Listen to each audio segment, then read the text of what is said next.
Minu energia on pärit väga vanast ajast.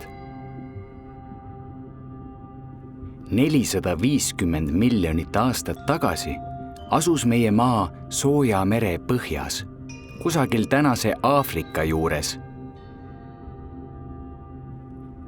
Selles meres settis miljonite aastate jooksul meie tänase energiaallikas, eestlaste nafta, minu põlevkivi.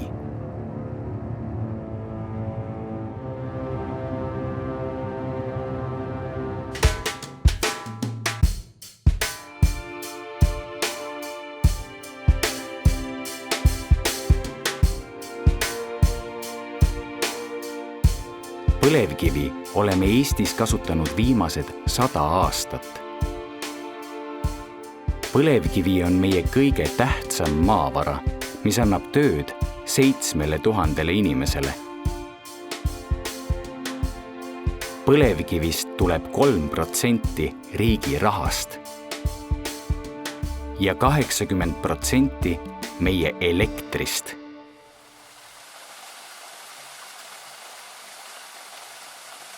Meie põlevkivi varud asuvad Kirde-Eestis mitmekümne meetri sügavusel maa sees. Põlevkivikiht on umbes 2,5 meetri paksune ning koosneb 2 osast, põlevast osast ning mittepõlevast osast, paekivist ja savist. Põlevkivi kättesaamiseks on meil 2 võimalust. Üks võimalus on see, et lõhkame ülemised kivimikihid ja tõstame need põlevkivi pealt ära. Nii nagu teeme siin, karjääris. Teine võimalus on rajada allmaakaevandus. Uuristame põlevkivikihi alt tühjaks, ilma et seda maa pealt näha oleks.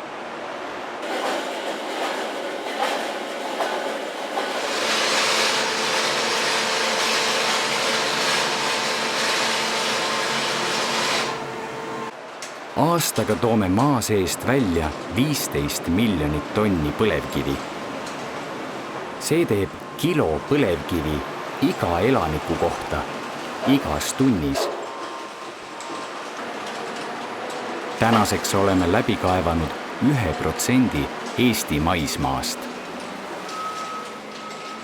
Selle tempoga jätkates jätkub põlevkivist veel vähemalt 50 aastaks. Sajandi jooksul oleme Põhja-Eestisse kuhjanud 20 mäge. Mäed kaevandamise ülejääkidest, lubjakivi killustikust. Mäed õlitööstuse jääkainest, poolkoksist. Ja terved platood elektri tootmisel tekkinud tuhast. Suhtelise kõrguse poolest on see üks Eesti kõrgemaid mägesid.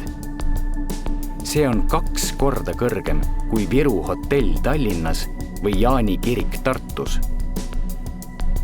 Sama suur on Egiptuse kõige suurem püramiid.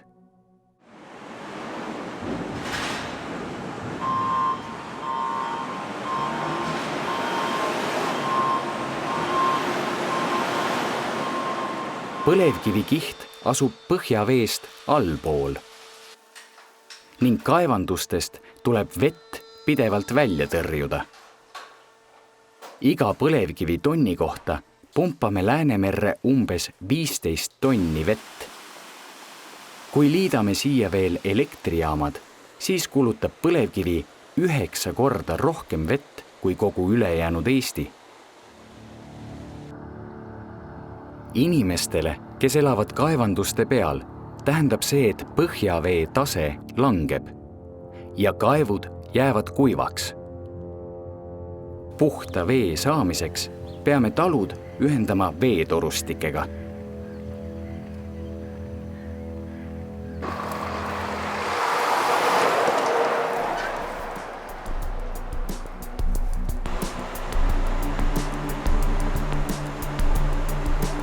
umbes poole oma põlevkivist põletame siin, elektrijaamades. Põlevkivi elektrist on piisanud meile endile ja sellest on jätkunud ka müügiks naaberriikidele. 40 aastat tagasi Nõukogude Liidu ajal, enne kui ehitati Sosnovyj Bori tuumajaam, pidi meie põlevkivi valgustama ka Peterburi ja Riia linna.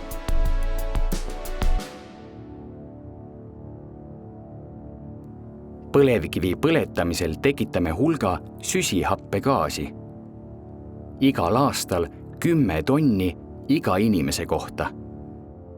Selle näitaja poolest oleme pikka aega olnud üks maailma reostavamaid rahvaid. Meie süsiniku jalajälg on sama suur kui 10 miljonil sõiduautol. Sama suur kui kõigil Euroopa mootorratastel ja rongidel kokku.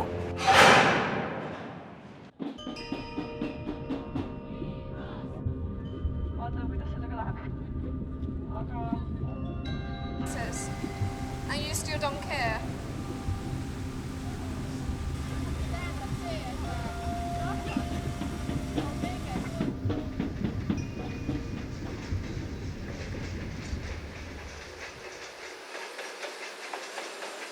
Euroopa Liit on võtnud suuna sellele, et pidurdada kliimamuutusi.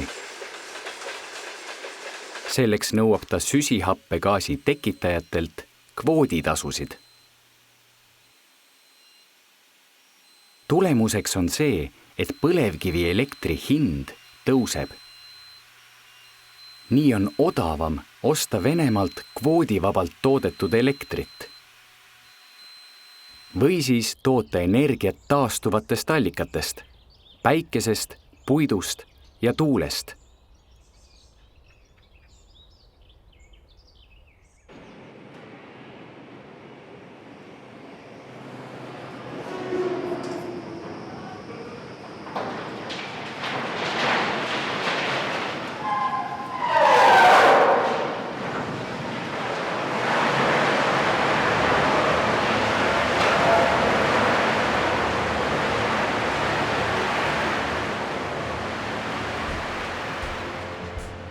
Põlevkivi tulevik on üha rohkem siin, õlitehastes.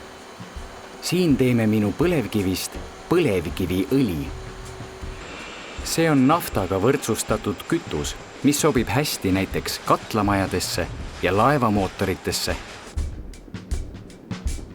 Õli on meile sissetuleku allikas, mille abil saame põlevkivi põletamise eksportida väljapoole Euroopa Liitu. Näiteks Aafrika rannikule.